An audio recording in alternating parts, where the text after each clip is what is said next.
Hey everyone, Josh here with a look at another Star Wars toy. And today we are looking at a figure from the Power of the Force collection. This is Luke Skywalker with blaster rifle and electro binoculars. And this figure is actually from the flashback photo line. And if you're wondering what that is, I'll show you right now. This was a promotional thing that the people at Hasbro came up with.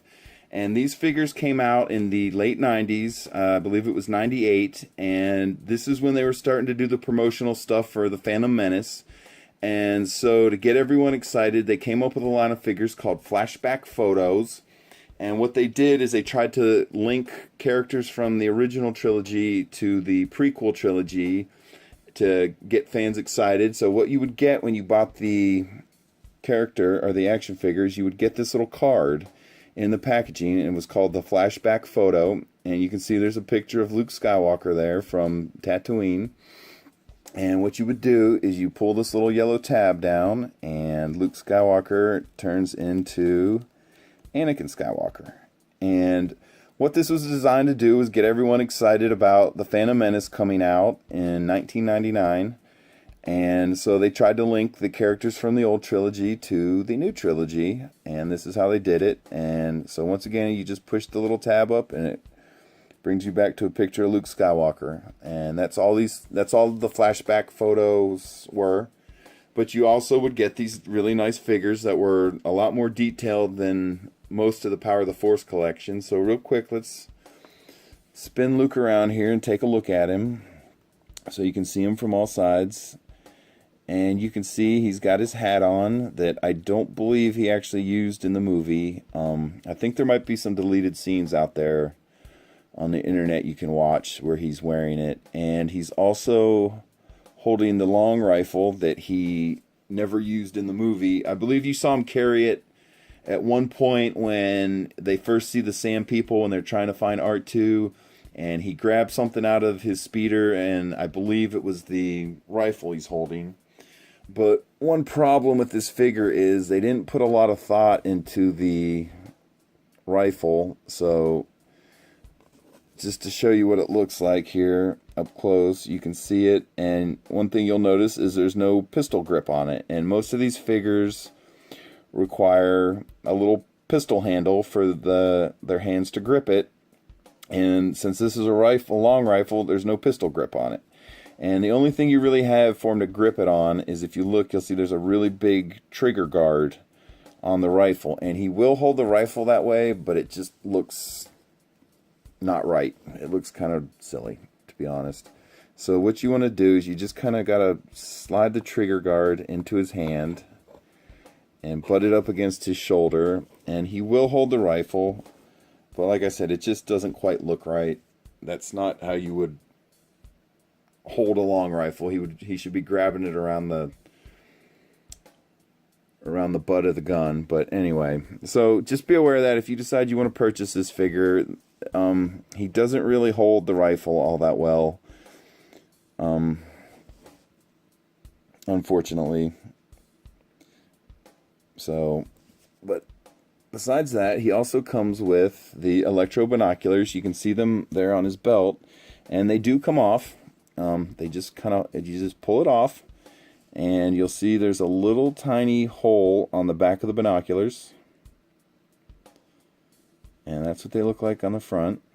And, oops. Anyway, all you do is you line the hole up, and you'll see there's a little tiny tab on his belt, and that holds the binoculars in place. So they go on and off his belt. And then, of course, you'll see he's wearing the hat that is not in the movie, but the hat does come off. You just pull it off, and you'll see there's not much to it. The goggles are permanent. They don't move or come down or they come off or anything. They're permanently part of the hat. And so, oops, if you think you're going to pull those goggles off, you're not. They're molded on there.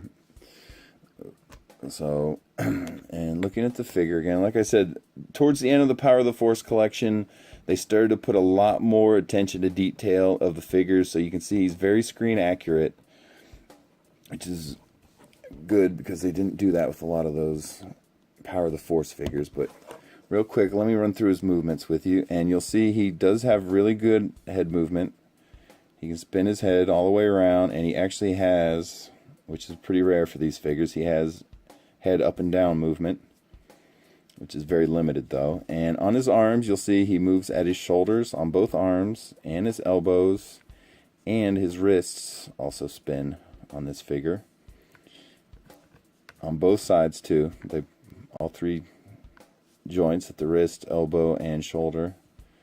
And then you have waist movement and hip movement only, but the hip movement's kind of restricted due to his outfit. The little part that hangs down here kind of prevents him from sitting all the way down, but he gets pretty close to there.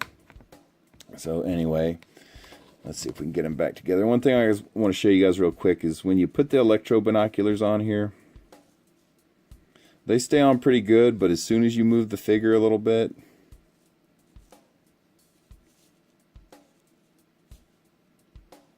they start popping off. So there you go. And you see, it doesn't take much. So if you're interested in picking this figure up, just be aware of some of the problems it has. I just feel they didn't put a lot of thought into the rifle that they gave him. But anyway, real quick here, to get his hat on, you just kind of push it on there and it stays pretty good. It doesn't come off. And let's get him back on the stand here. And there you go. And what I've been doing just for the purpose of the video is just putting him in holding the rifle like that. So it looks better than anything else. But anyway, there he is, everyone, from the Power of the Force collection with the flashback photo. This is Luke Skywalker with blaster rifle and electro binoculars. And thanks for watching, everyone.